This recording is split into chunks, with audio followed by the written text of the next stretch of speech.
Now it came about, after the death of Joshua, that the sons, descendants of Israel, Jacob, asked the Lord, "Who shall go up first for us against the Canaanites, to fight against them?"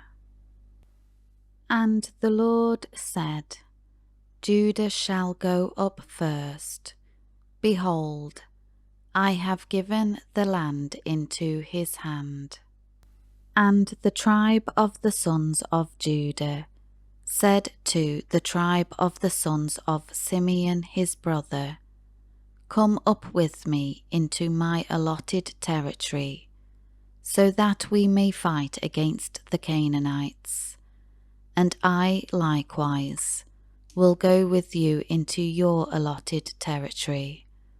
So Simeon went with him. Then Judah went up, and the Lord gave the Canaanites and the Perizzites into their hand, and they struck down in defeat 10,000 men at Bezek.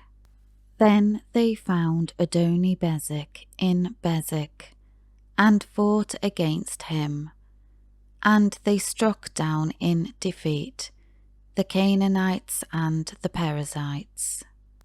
But Adoni-Bezek fled, and they pursued him and caught him, and cut off his thumbs and his big toes. Adoni-Bezek said, 70 kings, with their thumbs and big toes cut off, used to gather up scraps of food under my table. As I have done to others, so God has repaid me. So they brought him to Jerusalem, and he died there. Then the sons of Judah fought against Jebusite Jerusalem, and captured it, and struck it with the edge of the sword, and set the city on fire. Afterward the sons of Judah went down to fight against the Canaanites, who lived in the hill country, in the Negev, south country, and in the lowland. So Judah went against the Canaanites, who lived in Hebron. The name of Hebron formerly was Kiriath Arba, and they defeated Sheshai, and Ahiman, and Talmai. From there the tribe of Judah went against the inhabitants of Debir. The name of Debir formerly was Kiriath Sepher, city of books and scribes. And Caleb said, "Whoever attacks Kiriath Sepher and captures it, I will even give him my daughter Achsah as a wife." Othniel, the son of Kenaz, Caleb's younger brother, captured it, so he gave him his daughter Achsah as a wife. When she came to Othniel, she persuaded him to allow her to ask her father Caleb for a field. Then she rode up to Caleb, and dismounted from her donkey, and Caleb said to her, "What do you want?" She said to him, "Give me a blessing, since you have given me the land of the Negev, south country. Give me springs of water too." So Caleb gave her the upper springs and the lower springs.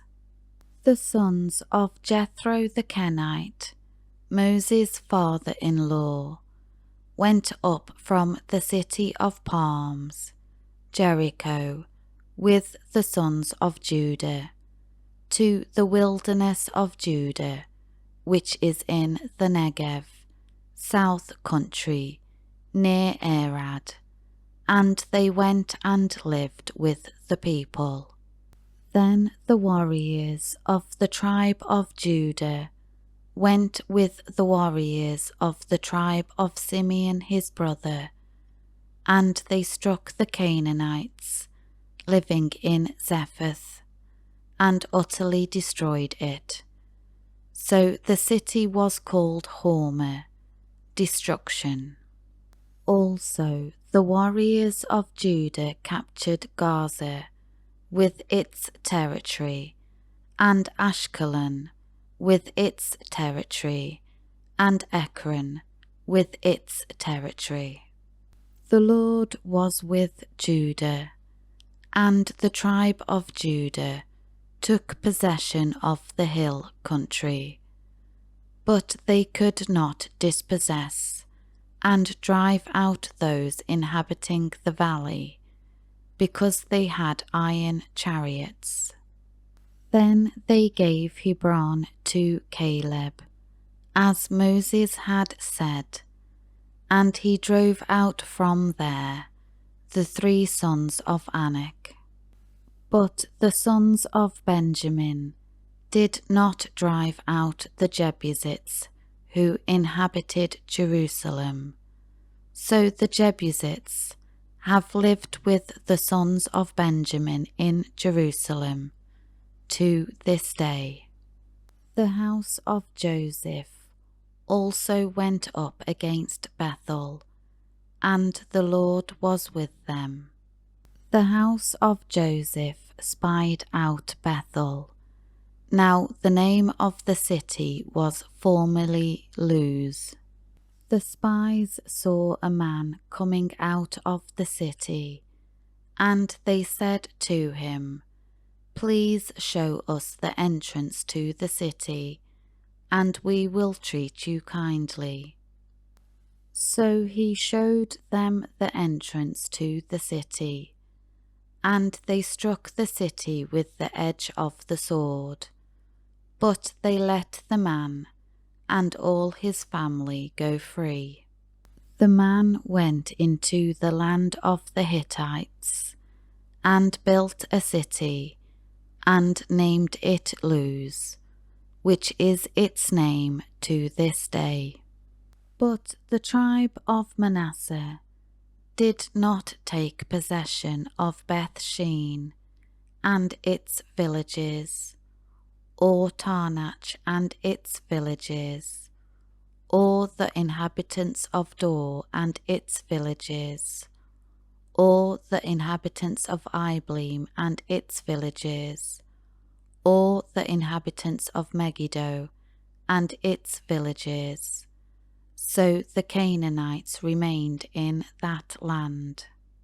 It happened when Israel became strong that they put the Canaanites to forced labour, but they did not drive them out completely.